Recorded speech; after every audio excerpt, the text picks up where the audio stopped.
Welcome to VetSCOPE. In this video, we will be looking at the basics of VetSCOPE structure. VetSCOPE has a lot to it, but we will be seeing the flow and connectivity between certain processes from one part of the system to the other. Let's start with visits.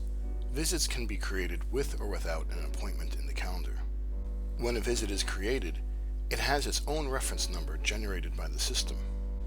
When billing is entered in the visit screen, it creates an invoice in the account screen. The account screen holds the details of every transaction entered into VetSCOPE. Each transaction has a number prefixed with the letter A that is generated by the system. This is a unique reference number for the transaction. It is referred to as the A number. If the transaction is from a visit, it will also reflect the visit number and the animal's name. Clicking on the arrow next to the visit number will open up the visit's details on the screen. Now let's look at how visits and transactions are reflected in the clients and suppliers screen. In the History tab, the client's visits are listed. Clicking on the visit number will open up that visit's details on the screen. In the Account tab, the transactions entered for the account are listed. Clicking on a transaction's A number will open up its details in the account screen.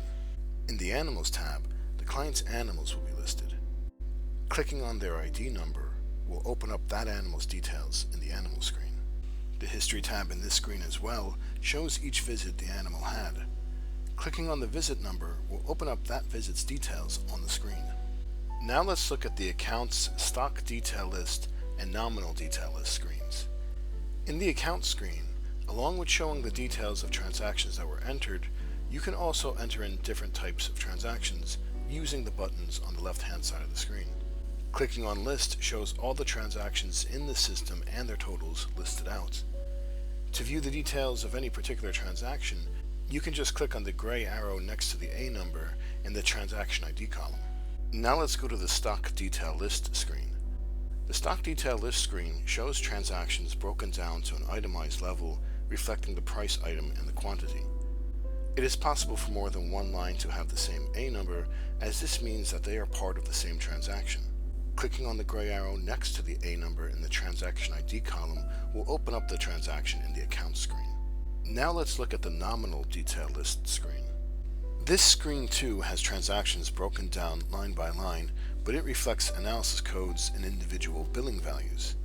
Just as before, you can click on the gray arrow next to the A number to open up the transaction in the Account screen. To put the Stock Detail List and the Nominal Detail List screens in perspective, think of them as two sides of the same data. The lines are listed in the same order on both screens.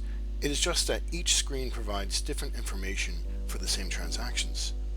You can even switch from one to another by clicking on either Stock Movement or Nominal at the top of the screen. Now let's look at the difference between analysis codes and price item codes. Analysis codes are listed out in the Analysis Code screen. These are also referred to as nominal codes and are used to define the nature of each individual transaction entry into VetSCOPE. They are used to facilitate the various financial reporting needed by a business. Every entry in a transaction in VetSCOPE needs an analysis code. Price item codes, on the other hand, are just the ID numbers for goods and services that you sell to your clients. Your price items can be found in the Prices and Codes screen. Your price items can have default analysis codes set for when they are sold to clients and purchased from suppliers. For example, you can have Betamax set up in your price list to use a sales analysis code called POM Sales and a purchase analysis code called POM Purchases. With this now in place, whenever Betamax is put on a client's invoice, the individual transaction will reflect the POM Sales analysis code. And whenever it is put on a supplier invoice, the individual transaction will be reflected as the POM Purchases analysis code. When the accountant looks at the figures later, they don't need to know what the product is, they can just see by the analysis code what the figures relate to. You can also use analysis codes to enter in transactions for things that wouldn't be found in your price list. This is useful for something such as expenses. For example, you can use an electricity expense analysis code to enter in your electricity bill. Multiple items from your price list can use the same analysis code, and you can create as many analysis codes to suit your needs.